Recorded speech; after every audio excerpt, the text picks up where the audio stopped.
Good morning, Capricorn. Ang timestamp ng reading nyo ay 1:08 in the morning, January 3, 2026. So, this is for the collective Capricorn. Ito yung inyong free reading for the month of January 2026. Ito ay isang Tagalog reading at general reading, so it may tackle any aspect of your life. Okay? So, this will be a 3+3 spread reading, Capricorn. So, also, it will channel certain collective Capricorn. So, for those who will resonate on this reading is for you. For those who does not resonate with this, it means that the reading is not for you, and you may just wait for your next Capricorn collective reading if that's the case. Okay? So, isa-shuffle ko lang muna yung mga cards in front of the camera bago tayo magsimula ng reading, Capricorn. Okay? Ang gagamitin natin ay ang Oracle of the Mermaids by Lucy Cavendish. Okay, this is an oracle card. Okay, but it's a really good card. It's one of my favorite talaga na mga na-deck. Okay, Oracle of the Mermaids by Lucy Cavendish. Okay, Capricorn. Ang general reading para sa collective Capricorn spirit na chine-channel natin. Okay?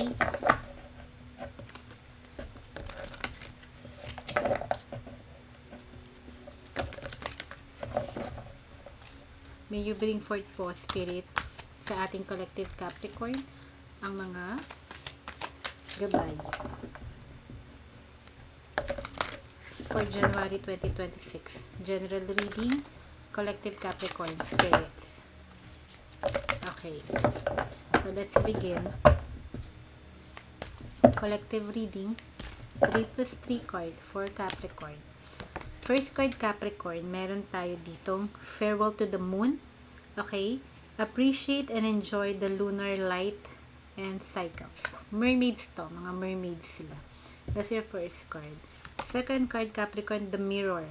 Know yourself. Self-examination. Seeing who you really are. Okay? For some of you, nag-struggle kayo ngayon. Parang nagkakaroon kayo ng dark night of the soul, no? You might experience duality. No, Capricorn, lately you may not really see yourself, your true self, or what you really are.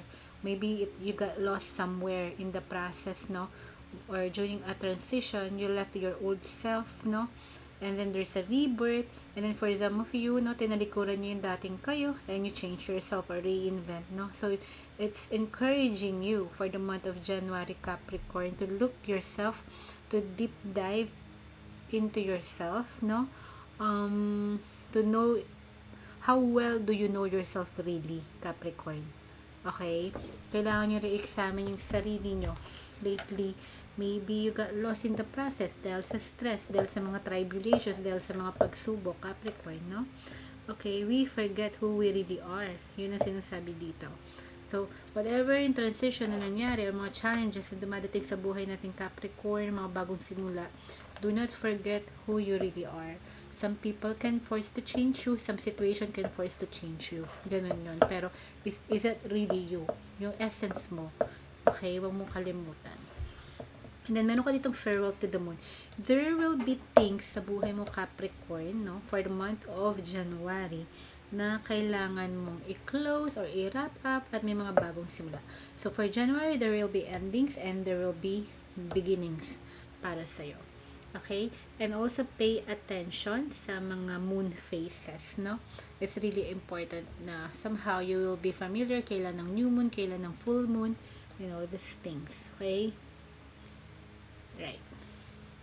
So, there will be fluctuations. Since this is moon, sometimes you need to be comfortable then not getting ahead or ahead of the game, or you need to be comfortable na walang clarity right away because this is the moon. Okay, third card, Capricorn. Okay, hindi tayo magbabasa ng reversal dito. These are all upright now. The return of Aphrodite, Capricorn. So, Aphrodite is the goddess of beauty. Tama ba? So, temple, birth of the goddess, guidance, goddess energy, treating as sacred. So, your energy, Capricorn, no?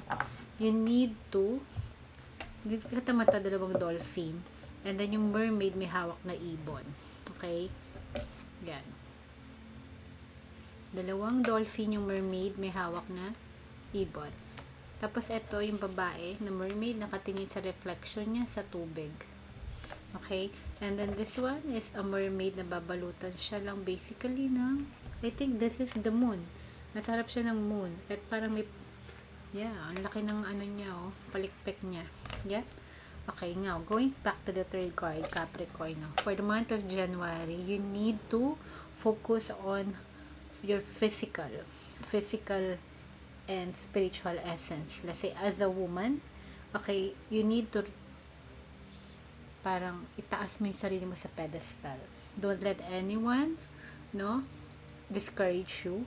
Kung may umaatak sa physical looks mo and sa spiritual energy mo, it's calling you in to believe in yourself. Kasi si Aphrodite is very beautiful. You also need to take care of yourself and your physical look and your it symbolizes also fertility. Parang Empress card to.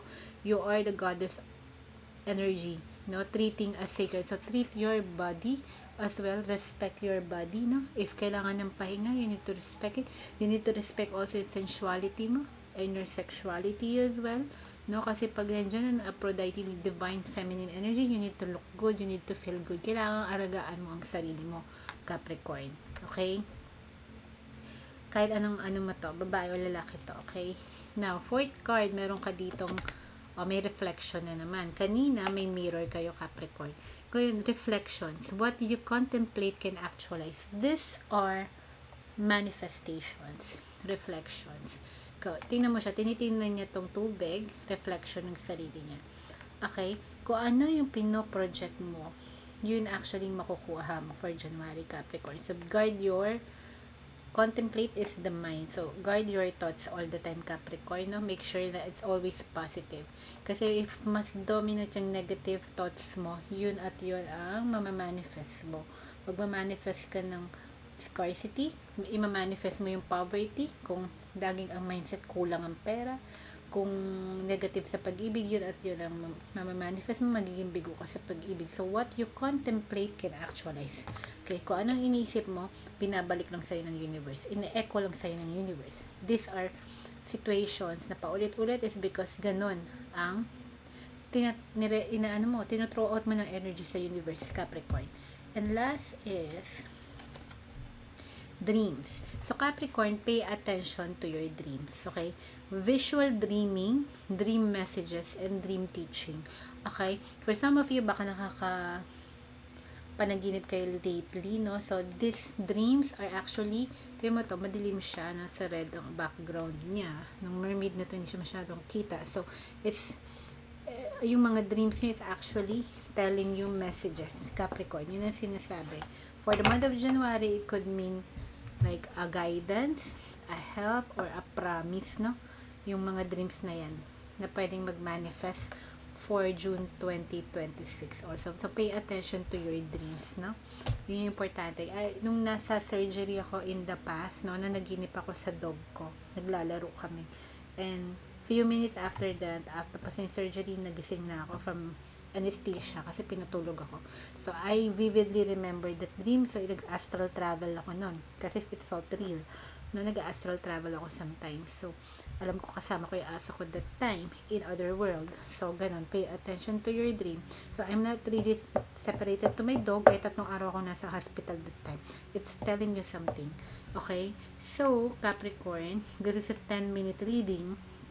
And I hope nag-resonate kayo for the month of January sa general reading ninyo. So, once again, farewell to the moon. There will be endings and beginnings for January.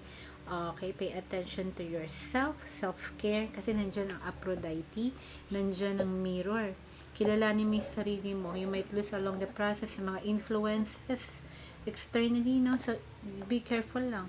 They should not change who you really are. And if you're going to change, it's always dapat laging for the better. Okay? And then, may reflection dito, manifestations and dreams. Okay, Capricorn is very, very spiritual, no? Yung reading for January. Sana nag-resonate kayo, guys. And if it doesn't resonate, I will tap into your energy next time. Take care. God bless, Capricorn. Bye!